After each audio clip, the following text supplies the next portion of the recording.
Don't laugh while she's giving her speech now. One person. There are two people. There's everyone. Okay, and then Mom, we hold this right? Mm-hmm. Okay, so for my special occasion speech, I am going to be giving my speech as a graduation speech, which is really great because I'm going to be graduating next spring from KU. So, okay, is it good? Okay. Alright, I just want to first thank everyone for coming. I'm going to be doing my speech as a graduation speech. So this is going to come into play when I graduate from KU next spring. Okay, so if you include kindergarten, I have been in school for 17 years.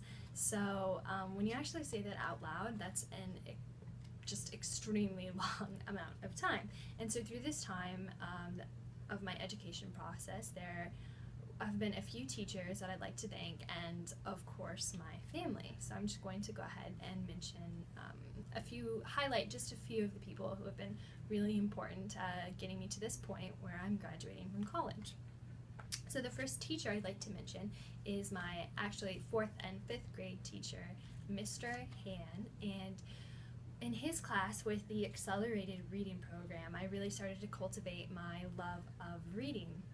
And with that, I was able to have a reading level much higher than my actual grade level, and that's really helped me all throughout my education because having high reading comprehension is just so important for absolutely anything that you do. The second teacher that I'd like to thank is Miss Loker, who was my 7th grade biology teacher.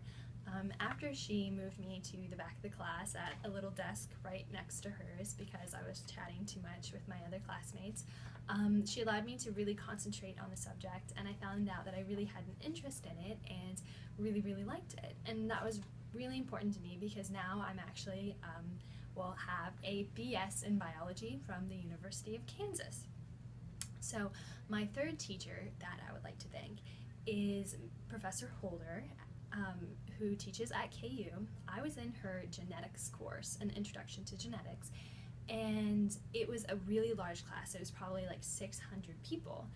But I was actually able to get to know Professor Holder on a more one-to-one level, and after her class she's written me several letters of recommendation that have helped me with summer internships and research at KU and all sorts of stuff.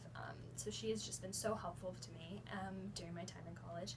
Also, her class was really important to me because after completing the genetics course, I decided that I really had an interest in it, and changed my concentration to genetics. So now that I've kind of talked about some teachers, I'm going to talk about my family and how they've helped me. My mom and dad have been really, really helpful all throughout my education because they've supported me both financially and academically, more academically when I was younger, and while I was in college, it's basically impossible to support yourself completely on your own throughout college, even if you take out a ton of student loans. And so without them, I know I wouldn't have been able to do as well as I have. The other family member I'd like to thank is my older brother, Daniel. He has a year ahead of me in school, so he's always kind of like helped me out and showed me how things work, and that was especially helpful when I went to KU because it was a really, really large school and it can be kind of overwhelming, so having him to kind of show me where everything is and how to handle things was very, very, very helpful. So looking towards the future, I know these people will continue to help me in my career and as I enter the job market.